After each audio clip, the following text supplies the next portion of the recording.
क्या हाल है लौंडो। दोस्तों आज आप भले ही फ्री फायर के प्रो प्लेयर बन बैठे हो, लेकिन जरा याद करो उस समय को जब आपने फ्री फायर खेलना शुरू किया था। आपको थोड़ा बहुत ही शायद ध्यान होगा कि आपने नूब से कैसे प्रो तक का सफर तय किया था। ऑलमोस्ट सभी फ्री फायर प्लेयर्स की नूब से प्रो बनने की कहानी एक जैसी ही होती है। एज अ बिगनर कोई भी बंदा कैसे गेम खेलना शुरू कर देता है एंड उसकी गेमिंग स्किल्स में प्रोग्रेस कैसे होती है और फिर वो प्रो कैसे बनता है। तो चलिए फिर आज हम देखते हैं as a beginner Free Fire game शुरू करने वाला बंदा आखिर प्रो कैसे बनता है। वीडियो में देखिए आपको बहुत कुछ सीखने को मिलेगा, ठीक है, कैसे एक नूब बंदा एक प्रो प्लेयर तक पहुंचता है। दोस्तों जैसे कि शुरुआत में पहले दिन हम सभी लोग क्लासिक मोड खेलते हैं और हम सभी बंदे अपने फेवरेट प्लेयर्स पर ही उतरते हैं, जैसे कि मैं अभी उतरा हूँ पीक पर। दोस्तों पीक सभी नूब बंदों की फेवरेट प्लेस है। जो बंदा पहली बार गेम खेलना स्टार्ट करता है उन सभी की ये सबसे पसंदीदा जगह है और मेरे ख्याल से सभी बंदों का पहला दिन पीक पर ही गुजरता है, क्योंकि मेरा पहला दिन पीक पर ही गुजरा था। वैसे आप सभी लोग कमेंट करके मुझे बताइए आप पहले मैच में कहाँ उतरे थे। दोस्तों इसके बाद कुछ इस तरह से नूब बंदा लुढ़कते लुढ़कते जाता है और एक गन उठाता है और उसको एक गन को उठाने में भाई साहब एक दिन लगता है। स्टोरी पूरी देखना, काफी मजा आने वाला है, ठीक है। इसके बाद दोस्तों वो सोचता है कि अब कोई सा भी बंदा आ जाए मैं उसे आराम से मार दूंगा, तो वो गन उठाकर दोस्तों मारने के लिए चला जाता है। लेकिन वो जब भी मारने के लिए जाता है तब एक भी गोली सामने वाले एनिमी को नहीं मार पाता और उसको मार दिया जाता है। और वो सोचता है भाई क्या यार, कैसे मार दिया मेरे को, मेरे पास तो गन भी थी यार, फिर कैसे मार दिया मेरे को। इसके बाद दोस्तों दूसरे दिन भी क्लासिक लगाता है और वो इस बार बीमा शक्ति पर उतरता है। चाहे उसको भाई लैंडिंग करनी आए या फिर ना आए, लेकिन वो बीमा शक्ति पर ही उतरता है। वो खुली जगह में ही उतरता है और उसके बाद वो लुढ़कते लुढ़कते फिर से जाता है गन को ढूंढने के लिए। और उसको गन जैसे ही मिलती है वो सोचता है इस बार कोई भी आ जाए मैं उसको जरूर मारूंगा।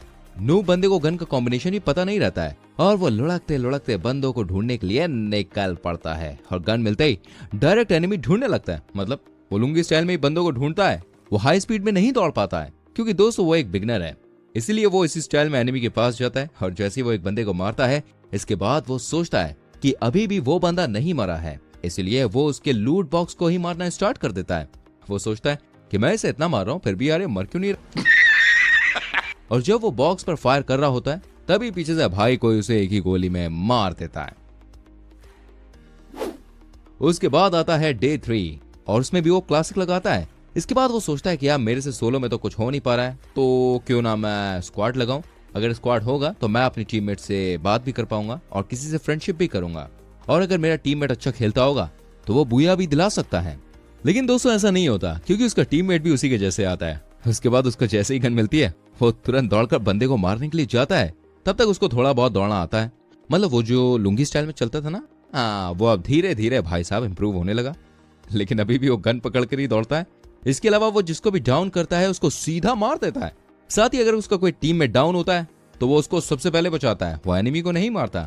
सबसे पहले टीममेट को बचाने की जिम्मेदारी उसकी ही होती है। मतलब सबसे पहले उसको अपने साथी को ही बचाने की जल्दी पड़ती है और टीममेट को बचाने के बाद ही वो एनिमी को मारता है, क्योंकि वो नॉक वगैरह कुछ नहीं जानता, उसको बस एनिमी को मारना रहता है। इसके बाद जैसे ही वो किसी बंदे को मारने के लिए निकलता है तभी दूसरा बंदा आकर उसको डाउन कर देता है और वो रिवाइव करो ऐसे चिल्लाता है। लेकिन दोस्तों तब तक बहुत देर हो चुकी होती है और उसका टीममेट भी उतना अच्छा नहीं होता है और एनिमी आराम से उसको मार देता है। और ऐसा सीन मेरे साथ भी हो चुका है। पता नहीं आप लोगों के संग हुआ या नहीं हुआ, आप लोग मुझे कमेंट करके जरूर बताना, ठीक है। तो भाई उसके बाद डे 15 मतलब 15 दिन बाद वो फिर से क्लासिक मैच लगाता है और एक गेम वो बुया के आसपास लेकर चला जाता है, यानी वो सेकंड या थर्ड पोजीशन पर आता है। और अब उसको लगता है और मोटिवेशन मिलती है कि अब मैं रैंक खेलने के लिए तैयार हूँ। और वो देखता है कि यहाँ पर रैंक के बहुत सारे मोड हैं, इसलिए वो सीधे रैंक लगाता है, क्योंकि उसने कहीं सुना होगा कि रैंक में और एकदम बढ़िया बंदे आते हैं। और उसको लगता है कि अभी मैं रैंक खेलने के लिए तैयार हूँ, क्योंकि वो क्लासिक पर बुया के आसपास चला गया था, उसको वहीं से इसका मोटिवेशन मिला था। इसके बाद दोस्तों रैंक खेलना शुरू कर देता है, लेकिन उसको गन कॉम्बिनेशन का अभी तक कुछ भी पता नहीं रहता है कि गन कॉम्बिनेशन कौन सी लेनी चाहिए या कौन सी नहीं लेनी चाहिए, उसको पता ही नहीं चलता। और वो कोई सी भी गन लेकर भैया सीधे एनिमी के पास जाकर मारने लगता है और उसका बंदा सामने से आकर टपका देता है। और वो सोचता है भाई ये क्या हो गया, मतलब क्लासिक में मैं तो इतना अच्छा खेल रहा था, गेम को बुया के आसपास भी ले गया था, रैंक मैच पर इतने हार्ड बंदे कैसे दे रहा है जिन्होंने मेरे को मार दिया। वो यही सोचता है। फिर उसके बाद दोस्तों 20 दिन बाद फिर से रैंक लगाता है, मतलब 10 दिन के बाद वो फिर से रैंक मैच स्टार्ट करता है, क्योंकि रैंक गेम में उसने देखा था कि एनिमी किस तरह से कैम करके रैंक गेम खेलता है। तो सोचता भाई मेरे को भी ना कैम करके खेलना है रैंक गेम, तभी मैं यहाँ पर बुया ला सकता हूँ और रैंक गेम को जीत सकता हूँ। तो फिर वो फुल कैम करता है रैंक गेम के अंदर, मतलब पूरा छुप छुपा कर खेलता है और उसके पास कोई बंदा आ जाए तो भी उसको कोई परवाह नहीं, वो मर जाए तो भी उसे घंटा फर्क नहीं पड़ता, लेकिन वो कैंप करेगा ही करेगा। तो वो कैंप करता है।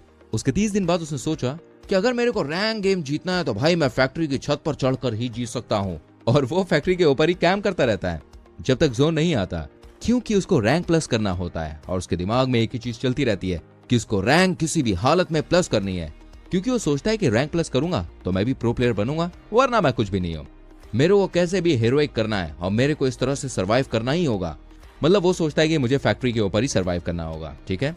और दोस्तों आपको बता दूं, हर एक नूब प्लेयर और हर एक बिगनर प्लेयर ऐसा ही सोचता है कि अगर मैं रैंक प्लस करूंगा तो मेरे को सब बंदे प्रो बोलेंगे। लेकिन गाइस ऐसा कुछ नहीं होता यार। इसके बाद वो लगातार गेम खेलता रहता है और वो नोटिस करता है कि गन स्किन और ड्रेस वगैरह जिस बंदे के पास होती है उसको लोग प्रो प्लेयर बोलते हैं।